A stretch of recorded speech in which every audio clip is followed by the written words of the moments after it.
Friends, electronic technology and ICT book से हम पढ़ने जा रहे हैं यूनिट 1 फंडामेंटल ऑफ कंप्यूटर्स। तो इसमें हमारा सेकंड टॉपिक है क्लासिफिकेशन ऑफ कंप्यूटर। तो सबसे पहले हम क्लासिफिकेशन देखेंगे जो कि पर्पस से बेस्ड है। तो जनरली दो पर्पस हो सकते हैं, या तो जनरल एंड एक होता है स्पेसिफिक। तो जब जनरल पर्पस के लिए कंप्यूटर्स का यूज़ किया जाता था, उन कंप्यूटर्स को जनरल पर्पस कंप्यूटर कहा जाता है। ओके, जो कि स्कूल्स के लिए, होम्स के लिए, बिजनेस के लिए यूज़ किए जाते थे। लेकिन इसमें स्पीड और इफ़िशिएंसी थोड़ी कम है, जिससे थोड़ा इसका डिसएडवांटेज हमें देखने को मिलता है। देन आते हैं हमारे स्पेसिफिक पर्पस कंप्यूटर, जिसे कोई स्पेसिफिक या पर्टिकुलर प्रॉब्लम को हल करने के लिए यूज़ किया जाता था, या किसी ऑपरेशन को कंप्लीट करने के लिए यूज़ करते हैं। इसकी जो स्पीड है वो भी बहुत फास्टेस्ट होती थी, एंड स्पीड के साथ साथ इसकी स्टोरेज कैपेसिटी भी बहुत अच्छे तरीके से मैनेज की जाती थी, क्योंकि इसमें स्टोरेज डिवाइस जो है वो ज़्यादा से ज़्यादा कैपेसिटी वाले लगाते हैं। इनका जनरली हम हाई परफॉर्मेंस सुपर कंप्यूटर भी कह सकते हैं, जैसे कि इनकी 3 टाइप्स के इसमें वर्क होते हैं: पाइपलाइन कंप्यूटर्स, एरे प्रोसेसर और मल्टीपर्पज़ सिस्टम्स। ये तीनों चीज़ें साथ साथ में काम करती हैं।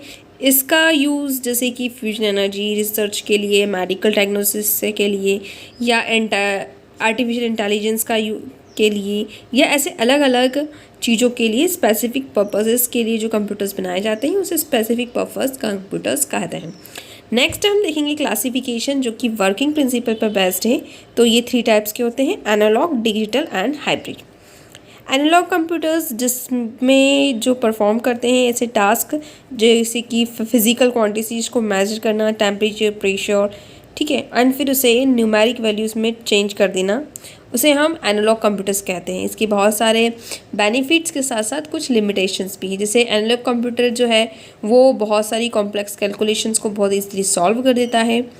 ये फिज़िकल प्रॉपर्टी को इलेक्ट्रिसिटी का यूज़ करके उसमें क्या क्या चीज़ें हैं उसे वो मतलब डिटेक्ट करके फिर हमें बाइनरी कोड में हमें उसका रिजल्टेंट दे देता है।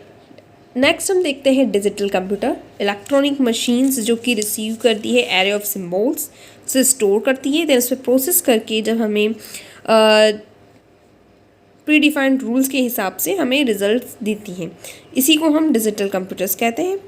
जैसे कि साइंटिफिक कैलकुलेशंस के लिए, कमर्शियल बिजनेस डाटा प्रोसेसिंग के लिए, एयर ट्रैफिक कंट्रोल के लिए, स्पेस गाइडेंस के लिए, या एजुकेशनल फील्ड के लिए, ये अलग अलग हमारे यूज़ इसके लिए हो सकते हैं।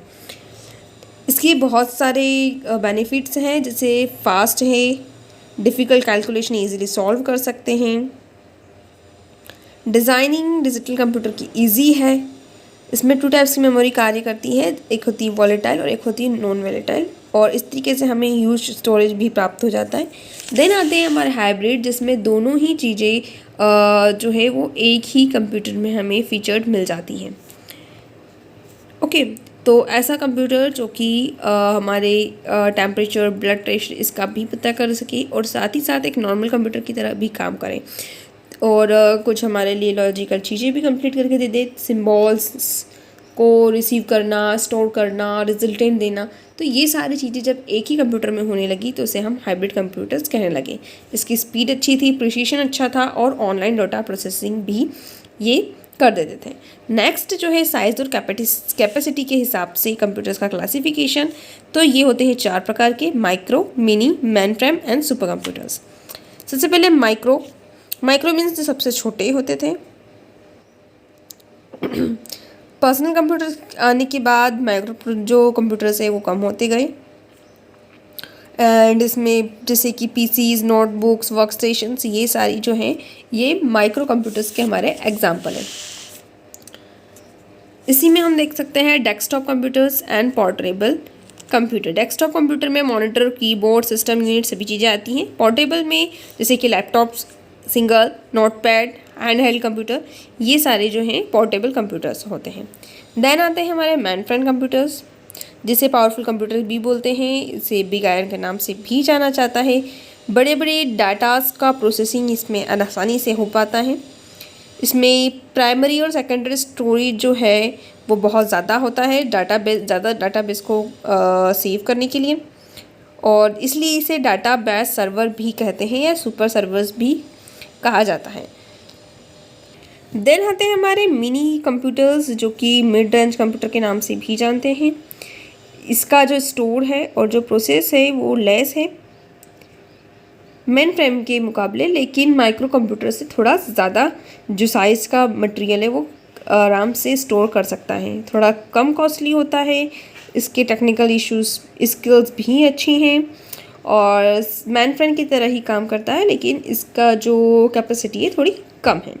देन आते हैं हमारे सुपर कंप्यूटर्स, जो कि फास्टेस्ट कंप्यूटर होते हैं, जिसे IBM, सिलिकॉन ग्राफिक, इंटेल, ये सब इसके एग्जांपल्स हैं। और ये 1960 में सबसे पहला बनाया था। दैन हम कह सकते हैं कि ये जो साइंटिफिक रिसर्च साइमुलेशंस इसके लिए बहुत अच्छे से ये लार्ज और कॉम्प्लेक्स प्रॉब्लम को इजीली सॉल्व कर देते हैं।